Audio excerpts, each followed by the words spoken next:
नमस्कार दोस्तों, 5 नवंबर 2021 की daily news analysis current affairs discussion में आपका स्वागत है। पहली news, cash with public rising at an all time high. देखिए, 8 नवंबर 2016 के कंपैरिजन में देखा जाए, 8 नवंबर 2016 की बात क्यों हो रही है? क्योंकि इस दिन अनाउंस हुआ था डीमोनेटाइजेशन। आपको याद होगा, शाम को एक अनाउंसमेंट आया था कि एकदम से 500 और जो 1000 के नोट थे वो उस समय में बंद कर दिए गए थे। एक बड़ा जो एम था सरकार का ऐसा करने के लिए कि सरकार कैश के ऊपर इंडिया के लोगों की डिपेंडेबिलिटी को कम करना चाहती थी। ठीक है, लेकिन ये डिपेंडेबिलिटी कम नहीं हो पाई है, क्योंकि आज की डेट में 8 नवंबर 2016 से हम ऑलमोस्ट 5 साल आगे आ चुके हैं। आज नवंबर 5 है 2021, ऑलमोस्ट 5 साल इस बात को बीत चुके हैं और आज भी जो प्रेफर्ड मोड ऑफ पेमेंट है देश के लोगों के लिए वो है कैश। अगर देखा जाए तो 8 अक्टूबर 2021 को जो फोर्टनाइट मतलब 15 दिन का पीरियड खत्म हुआ, उसमें जो कैश हमारी इकोनॉमी में सर्कुलेट कर रहा है वो है 28.3 लाख करोड़। और ये फिगर आपका 4 नवंबर 2016 को कितना था? 17.97 लाख करोड़। 4 नवंबर 2016 को फिगर था 17.97 लाख करोड़। ये फिगर उस समय की सरकार को ज्यादा लग रहा था, इसलिए डीमोनेटाइजेशन आया था। और अब ये फिगर 17.97 लाख करोड़ से 28.30 लाख करोड़ पे आ चुका है। और जो करेंसी थी ना पब्लिक के बाद, देखिए 8 नवंबर 2016 को डीमोनेटाइजेशन हो गया, तो डीमोनेटाइजेशन के चलते 500 और 1000 वाले जो नोट थे सरकार के पास जाके जमा कर दिए लोगों ने, तो लोगों के पास करेंसी कम हो गई। 25 नवंबर 2016 को लोगों के पास करेंसी थी 9.11 लाख करोड़, अब वो पहुंच चुकी है 28.30 लाख करोड़ पे। मतलब जबरदस्त तरीके से जो लोगों के पास कैश पैसा है वो यहाँ पे बढ़ा है। मतलब लोगों के पास कैश पैसा किसी भी हाल में कम नहीं हुआ है। तो ये जो सरकार का टारगेट था, आरबीआई का टारगेट था कि हम एक लेस कैश सोसाइटी डेवलप करेंगे, पेमेंट्स में डिजिटाइजेशन को लेके आएंगे। नो डाउट पेमेंट्स में डिजिटाइजेशन बढ़ रहा है, बट कैश भी यहाँ पे बढ़ रहा है। अगर आप देखो तो कैश लोगों के पास कितना है इसको कैलकुलेट कैसे किया जाता है, तो एक चीज होती है टोटल करेंसी इन सर्कुलेशन। अब देखिए, टोटल करेंसी इन सर्कुलेशन सरकार के लिए कैलकुलेट करना आसान है, क्योंकि सरकार और आरबीआई मिलके ही तो नोट रिलीज करते हैं। आप मुझे एक सवाल बताओ, ज्यादातर जो करेंसी है, ठीक है ना, वो आरबीआई छाप के निकालती है मार्केट में। क्या कोई ऐसी भी करेंसी है, क्या कोई ऐसा सिक्का है, क्या कोई ऐसा नोट है, अगर है तो वो कितने रुपए का है, जिसको सीधे सीधे केंद्र की सरकार निकालती हो, फाइनेंस मिनिस्ट्री निकालती हो, आरबीआई ना निकालता हो? ज्यादातर करेंसी छाप के आरबीआई इशू करता है। वो कौन सी करेंसी है जिसको आपकी केंद्र की सरकार, वो कितने रुपए का नोट है जिसको फाइनेंस मिनिस्ट्री रिलीज करती है? नीचे कमेंट बॉक्स में बताओ।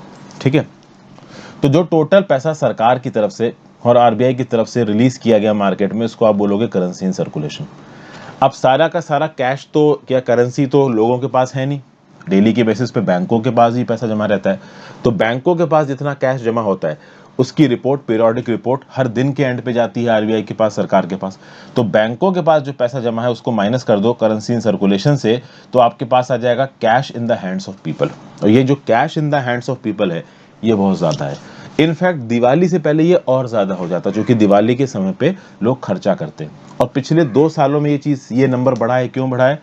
क्योंकि कोरोना के पैंडेमिक का जब लॉकडाउन लगा था, तब लोगों को लगा कि हर चीज बंद हो रही है, हालांकि बैंक बंद नहीं हुए थे, तब भी लोगों के अंदर एक पैनिक था।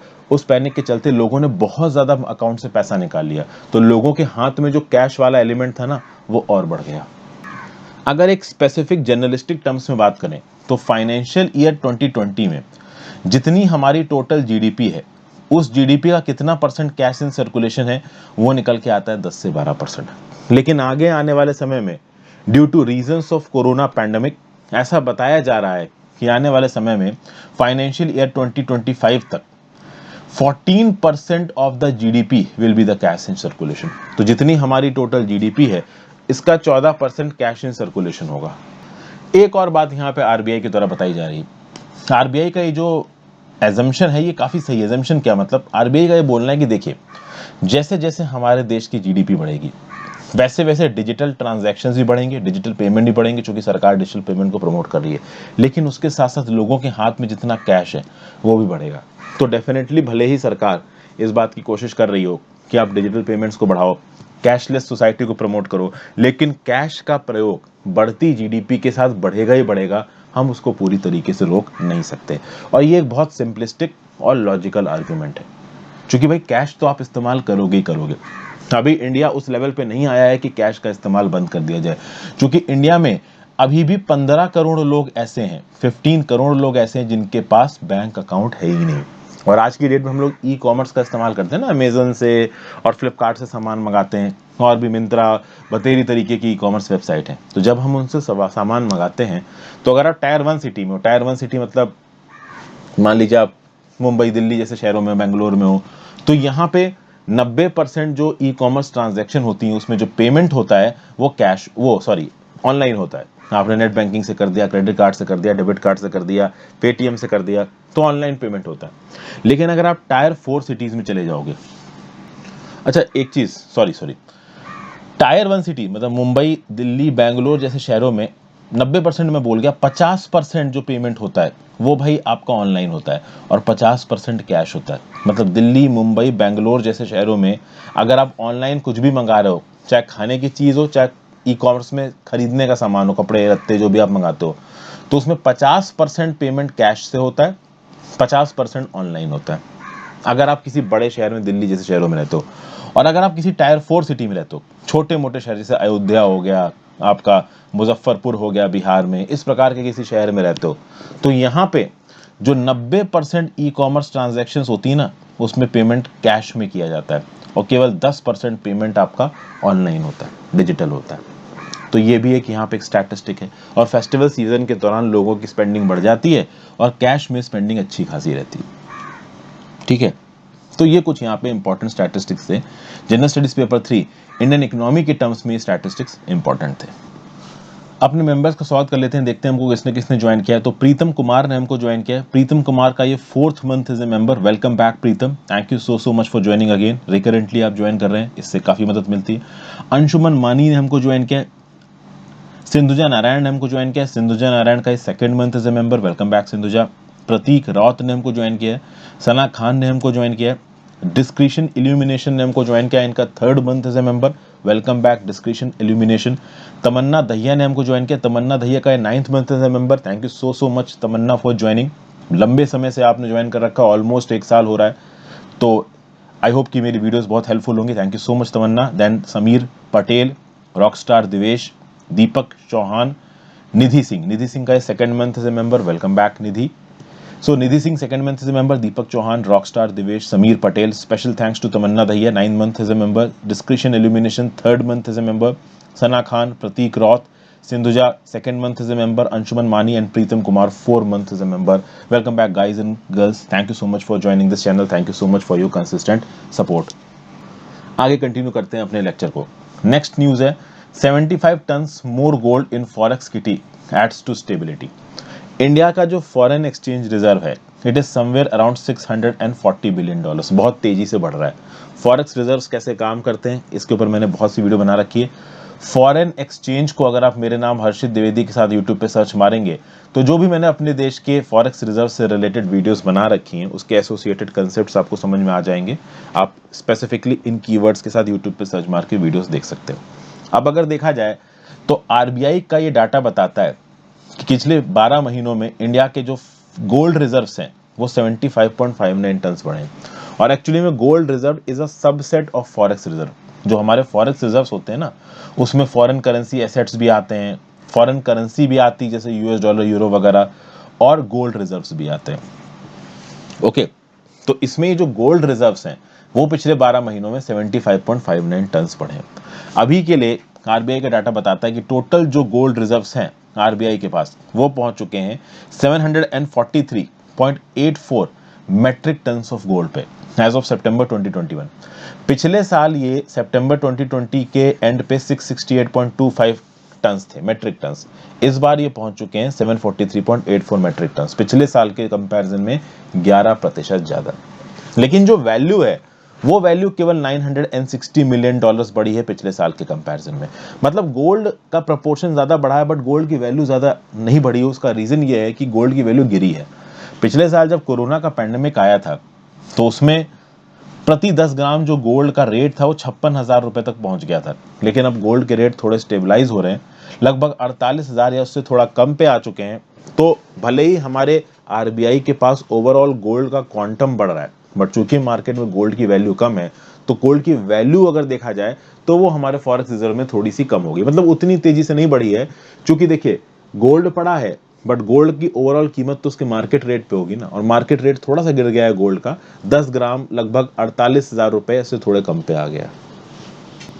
आरबीआई के जो गोल्ड रिजर्व्स हैं, मतलब हमारे देश के जो गोल्ड रिजर्व्स हैं, वो पिछले 2 सालों में लगभग 125.6 टन बढ़े हैं।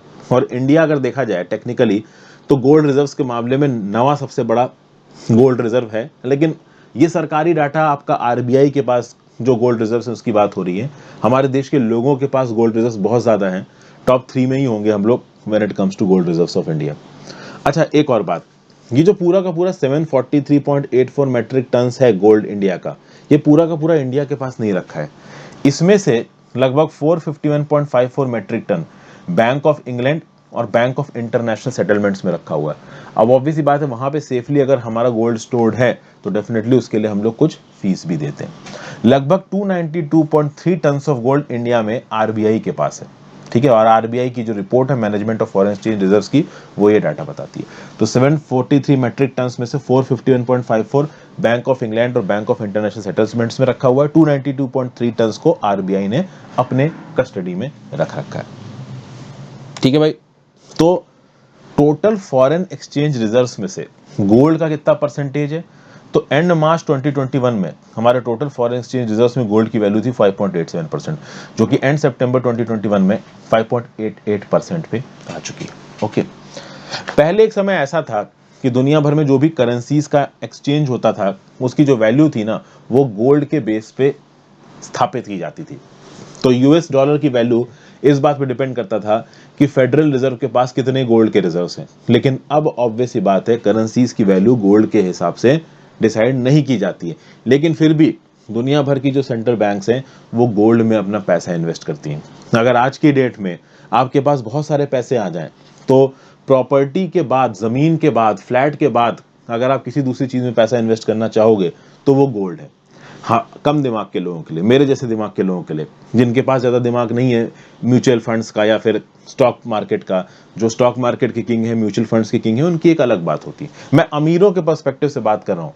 एक आम आदमी तो कितना गोल्ड लेगा यार। एक आम आदमी दिवाली में जाके मुश्किल से 5-10 ग्राम की, या मैक्सिमम बहुत अच्छा पैसे वाला है तो 15 ग्राम की एक सोने की अंगूठी ले सकता है, वो भी अच्छा खासा जिसके पास पैसा है। क्योंकि आप समझिए ऑलमोस्ट 4800 रुपए का 1 ग्राम गोल्ड है। तो 4800 रुपए का 1 ग्राम गोल्ड, तो अगर 10 ग्राम की अंगूठी लोगे तो 48,000 रुपए हो गया। उसके ऊपर से खरीदने जाओगे तो बतेरे तरीके के मेकिंग चार्जेस होते हैं। तो ऑब्वियस ही बात है, एक आम आदमी गोल्ड वोल्ड में ज्यादा इन्वेस्ट नहीं कर पाता है। तो इन्वेस्टमेंट जब बात आती है गोल्ड की या प्रॉपर्टी की, तो एक अमीर आदमी ही कर पाता है। तो इस कंटेक्स्ट में गोल्ड के बारे में अक्सर कर बातचीत होती रहती है। ओवरऑल जो हमारा आरबीआई का अकाउंट है उसमें गोल्ड को कैसे काउंट किया जाता है, देखिए हमारे जो फॉरेन करेंसी एसेट्स हैं, हमारे पास जो गोल्ड रिजर्व्स हैं, जो फॉरेन करेंसीज हैं, उनमें बहुत सारे रिस्क इन्वॉल्व है, करेंसी रिस्क इन्वॉल्व है। तो भाई जो करेंसी अगर इंडिया ने होल्ड कर रखी है, अगर उसकी इंटरनेशनल वैल्यू गिरी तो हमारे फॉरेन एसेट्स की भी वैल्यू गिर जाएगी। Interest rate risk, gold prices ऊपर गए नीचे गए, अब जैसे कि पिछले साल गोल्ड प्राइसेस प्रति 10 ग्राम 56,000 थे, इस बार वो 48,000 पहुंच गए, तो ऑब्वियसली बात है ओवरऑल गोल्ड की वैल्यू कम हो गई। तो करेंसी और गोल्ड के चलते जो भी पैसे में ऊपर जाना हो गया हमारे एसेट्स का, या पैसा एसेट्स की वैल्यू गिरना हो गया, एसेट की वैल्यू बढ़ना या गिरना, इसको एक अकाउंट में कैलकुलेट किया जाता है, जिसका अकाउंट का नाम है currency and gold revaluation account. और सिमिलरली जब फॉरेन सिक्योरिटीज की बात आती है, फॉरेन करेंसी एसेट्स की बात आती है, इसके लिए जो अकाउंट होता है वो इन्वेस्टमेंट रिवैल्यूएशन अकाउंट होता है। इन दोनों ही अकाउंट्स को कौन ओवरसी करता है? Reserve bank of India oversee करता है। जीएस पेपर 3 इंडियन इकोनॉमिक और reserve bank of India policies में न्यूज काम की है। देखिए दोस्तों, अगर अब तक आपने वीडियो पे लाइक का बटन नहीं दबाया तो जरूर दबा दीजिए। लाइक बटन दबाने से, वीडियो पे कमेंट करने से वीडियो का एंगेजमेंट बढ़ता है, यूट्यूब वीडियोस को और प्रमोट करता है। तो please click the like button if possible. अब तक जो वीडियो देख रहा है वो ऑब्वियस सी बात है मेरा सीरियस व्यूअर ही होगा, तो आप लाइक बटन दबाए बिना मत जाइएगा। नेक्स्ट बात करते हैं, climate risk remain even if world limits warming to 1.5%। भाई दुनिया भर में बातचीत हो रही है कि जो ग्लोबल वार्मिंग का जो एक पैटर्न से शुरू हो गया है इसको थोड़ा लिमिट करो। तो अब वैसे तो टारगेट ये है कि 1.5 डिग्री सेंटीग्रेड तक हमको अपनी वार्मिंग को रोकना है। वार्मिंग ऑलरेडी 1.1 डिग्री सेंटीग्रेड तक हो चुकी है और ऐसा बताया जा रहा है कि अगर हम किसी तरीके से 1.5 डिग्री सेंटीग्रेड तक की वार्मिंग रोक भी देते हैं तो भी हमारे क्लाइमेट को बहुत खतरनाक नुकसान होने वाला है। क्योंकि समझिए, अब तक 1.1 डिग्री सेंटीग्रेड की वार्मिंग हुई है और उसके बावजूद इतना खतरनाक क्लाइमेट रिलेटेड डिवास्टेशन हम 2021 में देख चुके हैं। फ्लड्स आए थे यूरोप और चाइना में। इंडिया में मॉनसून रिलेटेड वल्नरेबिलिटीज बहुत ज्यादा हैं। ग्रीस में वाइल्ड फायर्स, ऑस्ट्रेलिया में वाइल्ड फायर्स, यूएसए में wild Fyers, Pacific north west में हीट वेव्स। कितनी प्रॉब्लम आ चुकी है 1.1 डिग्री सेंटीग्रेड की वार्मिंग से, ये पूरी दुनिया देख रही है। तो जस्ट इमेजिन कि 1.5 डिग्री सेंटीग्रेड से कितनी हो जाएगी और जस्ट इमेजिन कि अगर ये 2 डिग्री या 2.5 डिग्री हो गया तो क्या होगा। हम सोच नहीं सकते क्या होगा। हालांकि तब तक हम लोग जिंदा नहीं रहेंगे। ज्यादातर जो मैं हो गया या फिर आप लोग हो गए जो कि इस वीडियो को देख रहे हो, हम में से ज्यादातर लोग उस समय तक जिंदा नहीं रहने वाले हैं। ठीक है ना।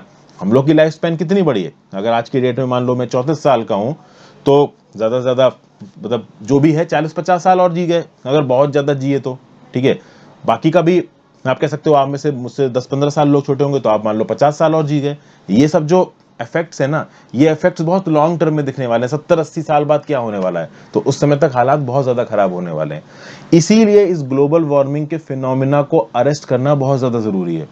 और इस फिनोमिना को अरेस्ट करने के लिए हमको पहली बात तो अपने ग्रीन हाउस गैस एमिशंस को कम करना पड़ेगा। इसी के लिए तो इतनी ग्लासगो की मीटिंग वगैरह हो रही है, सारे बवाल हो रहे हैं।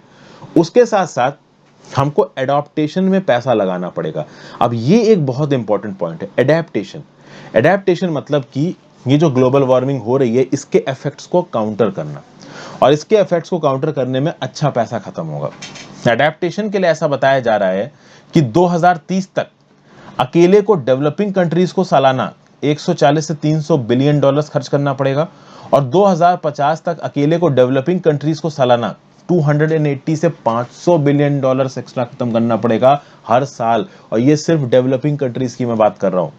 और अभी के लिए नेगोशिएशंस में क्या चल रहा है कि डेवलप्ड कंट्रीज डेवलपिंग कंट्री को हर साल 100 बिलियन डॉलर दे दो, जबकि 2030 तक अकेले को डेवलपिंग कंट्रीज को 140 से 300 बिलियन डॉलर खत्म करना है सालाना, और 2050 तक 280 से 500। तो कॉस्ट ऑफ एडेप्टेशन यहां पे बहुत ज्यादा है।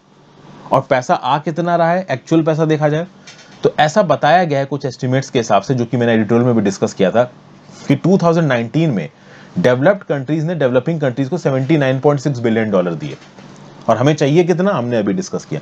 और ये मैं एक और बात बता दूं, यहाँ पे एक और कैच है। ये जो 79.6 बिलियन डॉलर दिए गए हैं ना डेवलप्ड कंट्रीज के द्वारा डेवलपिंग कंट्रीज को, ये क्लाइमेट फाइनेंस कॉमर्शियल नेचर में भी इसमें आ जाता है। जैसे बहुत सारा पैसा तो प्राइवेट कंपनियों ने बड़े भारी इंटरेस्ट रेट पे दिया है डेवलपिंग कंट्रीज को, जबकि क्लाइमेट फाइनेंस का तो मतलब ये है कि आप कम इंटरेस्ट रेट पे या ग्रांट की तरह पैसा दो जो कि आप वापस मत लो। लेकिन एक तो आप पैसा दे रहे हो और हाई इंटरेस्ट रेट पे दे रहे हो, तो काहे का क्लाइमेट फाइनेंस, और वो भी 79.6, जबकि जरूरत कितनी है, 280 से 500 बिलियन डॉलर साल की जरूरत है। तो हालात भैया बहुत ज्यादा क्लाइमेट फाइनेंसिंग की फील्ड में खराब होने वाले हैं, ऐसा यहाँ पे बोला जा रहा है। और देखिए, कंट्रीज में बुद्धि आ नहीं रही और मुझे मुश्किल ही लग रहा है कि बुद्धि आएगी। क्योंकि देखिए, डेवलप्ड कंट्रीज खुद जिद्दी हुए बैठे हैं। डेवलपिंग कंट्रीज का भी लॉजिक सही है कि ये डेवलप्ड कंट्रीज ने तो मजे मार लिए, अब हम क्यों अपने मजे छोड़ें। तो एक टसल सा बन गया है और टसल यहाँ पे रिजॉल्व नहीं हो रहा है। चाइना ने बोल दिया 2060 कार्बन न्यूट्रल, इंडिया ने बोल दिया 2070, यूएस और यूरोप को तो तुरंत रुक जाना चाहिए, लेकिन ये भी 2050 बोल रहे हैं। तो अब देखो आगे आने वाले समय में क्या होता है।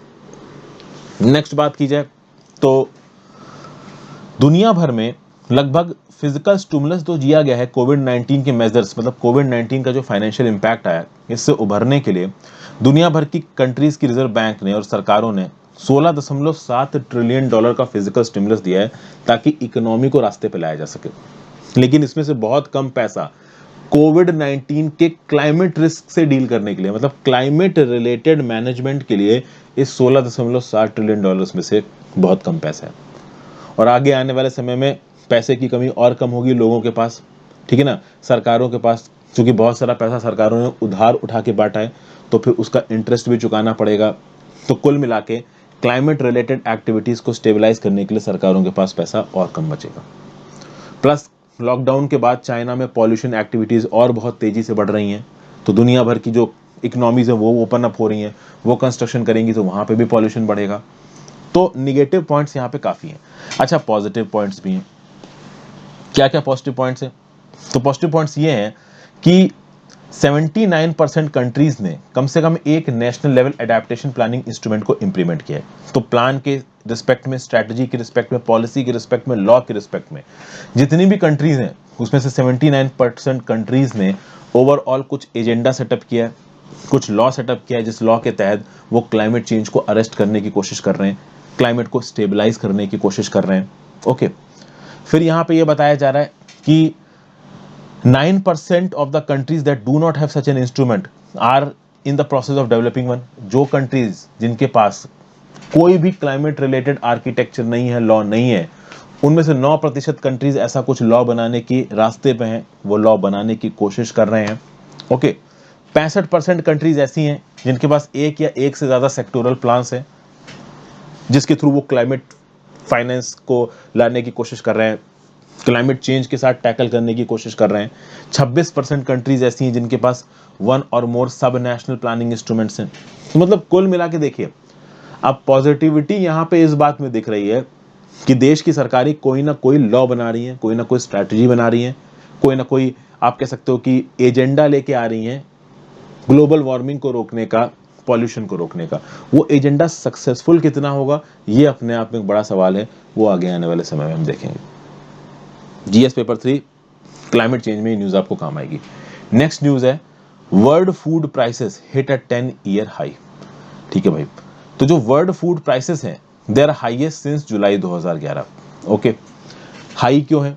तो ये जो फूड एंड एग्रीकल्चरल ऑर्गेनाइजेशन है ये एक्चुअली में इंटरनेशनल प्राइसेस को मेजर करता है। इसका एक बास्केट ऑफ फूड है और उसमें जो भी अलग अलग फूड कमोडिटीज हैं उसके दाम को ये मेजर करते हैं। तो अक्टूबर में जो फूड कमोडिटीज के बास्केट के दाम है वो 3% बढ़े हैं, ऐसा यहाँ पे बताया जा रहा है एफएओ के द्वारा। क्यों? क्योंकि कनाडा, रशिया और यूनाइटेड स्टेट्स यहाँ पे हार्वेस्ट कम हुए हैं। हार्वेस्ट कम हुए मतलब कि पैदावार कम हुई है। तो व्हीट की पैदावार, बाकी क्रॉप्स की पैदावार यहाँ पे कम हुई है। इनफैक्ट व्हीट के प्राइसेस पिछले कुछ महीनों में 5% बढ़े हैं और वेजिटेबल ऑयल प्राइस इंडेक्स तो जबरदस्त बढ़ा है, अकेले को 9.6% बढ़ा है ये अक्टूबर में। उसकी एक और वजह है कि मलेशिया जहाँ पे वेजिटेबल ऑयल की कल्टीवेशन होती है वहाँ पे माइग्रेंट लेबर्स की कमी हो गई है। पहले माइग्रेंट लेबर्स दूसरे के देशों में आके वहाँ पे काम करते थे, कोरोना पैंडेमिक के बाद वो है नहीं, तो वेजिटेबल ऑयल की खेती ज़्यादा हो नहीं पा रही है। और वेजिटेबल ऑयल मलेशिया एक्सपोर्ट करता है पूरी दुनिया में, तो उसकी वहाँ पे कमी हो रही है। इटली एक ऐसा देश जहाँ पे पास्ता एक्सपोर्ट भी किया जाता है, जहाँ पे डोमेस्टिकली पास्ता इस्तेमाल भी किया जाता है। पास्ता जो हम लोग करते हैं वो आया कहाँ से? इटली से आया। अब प्रॉब्लम ये है कि पास्ता बनाने में लगता है दुरुम व्हीट, 40% उसमें दुरुम व्हीट का कंटेंट होता है जो कि कनाडा से आता है। कनाडा में व्हीट की पैदावार कम हुई है, तो पास्ता में लगने वाला जो इंग्रेडिएंट है वो इटली के लिए महंगा हो जाएगा। जब वो महंगा हो जाएगा और बाकी मार्केट फैक्टर्स को मिला लो तो ऐसा बोला जा रहा है कि जो पास्ता के दाम है ना वो प्रति यूनिट 20 यूरो सेंट्स बढ़ सकते हैं, या फिर कह लीजिए 24 यूरो सेंट्स बढ़ सकते हैं। $1 में 100 सेंट होते हैं, 1 यूरो में भी 100 सेंट होते हैं। तो यूरो के टर्म्स में 20 यूरो सेंट्स और डॉलर के टर्म्स में 24 यूरो सेंट्स। मतलब आप कह लीजिए कि एक ऐसा फूड पास्ता जो कि आप कह सकते हो कि ज्यादातर इटालियंस डेली बेसिस पे खाते हैं, उसके दाम 15 से 20% बढ़ जाएंगे आगे आने वाले समय में। फूड एंड एग्रीकल्चर ऑर्गेनाइजेशन का ये भी बोलना है कि जो उनका सीरियस प्राइस इंडेक्स है वो 3.2% बढ़ा है सितंबर से अक्टूबर में। ग्लोबल सीरियल इन्वेंट्रीज कम हो रही है। सीरियल इन्वेंट्रीज मतलब गेहूं और जो बाकी सीरियल्स हैं उसकी जो अवेलेबिलिटी है वो कम हो रही है, क्योंकि पैदावार कम हुई है यूएस में, कनाडा में, इनफैक्ट टर्की और ईरान जैसे देशों में भी कम हुई है। और जब पैदावार कम हुई है तो एक्सपोर्ट भी कम होगा, एक्सपोर्ट भी कम होगा तो दाम बढ़ जाएंगे। हाँ, इंडियन जो एग्रीकल्चरल व्हीट प्रोड्यूसर्स हैं उनको थोड़ा फायदा हो जाएगा, क्योंकि आगे आने वाले समय में अगर इंटरनेशनल मार्केट्स में व्हीट कम होता है तो फिर इंडिया से एक्सपोर्ट किया जाएगा। यहाँ पे फूड एंड एग्रीकल्चर ऑर्गेनाइजेशन की बात की जाए तो it is a specialized agency of United Nations. 1945 में फूड एंड एग्रीकल्चर ऑर्गेनाइजेशन को बनाया गया था रोम में, इटली में इसके एक्चुअली हेडक्वार्टर्स हैं। काम क्या है इसका? To provide food security for everyone, high quality food sufficient quantities में मिले लोगों को, ताकि वो एक हेल्दी लाइफस्टाइल को अफोर्ड कर सके। और एफएओ बहुत सारी रिपोर्ट्स पब्लिश करता है जिसको आप state of the world reports बोलते हो। ये state of the world reports food के कंटेक्स्ट में, एग्रीकल्चर के कंटेक्स्ट में, फॉरेस्ट्री के कंटेक्स्ट में, फिशरीज के कंटेक्स्ट में, नेचुरल रिसोर्सेज के कंटेक्स्ट में पब्लिश की जाती है। इनफैक्ट अलग अलग क्रॉप्स की दुनिया भर में क्या ट्रेंड्स चल रहे हैं, अलग अलग फील्ड में क्या ट्रेंड्स चल रहे हैं, इसके बारे में भी एफएओ यहाँ पे रिपोर्ट करता है। जनरल स्टडीज पेपर 2 में इंटरनेशनल इंस्टीट्यूशंस एंड रिपोर्ट्स में पर्टिकुलर न्यूज आपको काम आएगी। So thank you for watching friends. ज़्यादा से ज़्यादा लोगों के साथ इस लेक्चर को शेयर करिएगा। आप अपने व्यू पॉइंट नीचे कमेंट बॉक्स में दे सकते हैं। अगर आप कुछ एडिशनल इन्फॉर्मेशन देना चाहें किसी भी टॉपिक से रिलेटेड, तो वो आप नीचे कमेंट बॉक्स में लिख सकते हो, ताकि बाकी लोग भी पढ़ के उसे कुछ नॉलेज गेन कर सकें। मैं डेफिनेटली उसको पिन करने की कोशिश करूंगा। Have a great day friends. अपना ध्यान रखिए, पढ़ते रहिए, दिवाली में सेफ रहिए। दिवाली तो खैर अब हो चुकी है, बट फिर भी सेफ रहिए, अच्छे से पढ़ाई लिखाई करिए, अपने रेजोल्यूशंस को इंप्लीमेंट करिए और सक्सेसफुल रहिए। Have a great day. Good bye.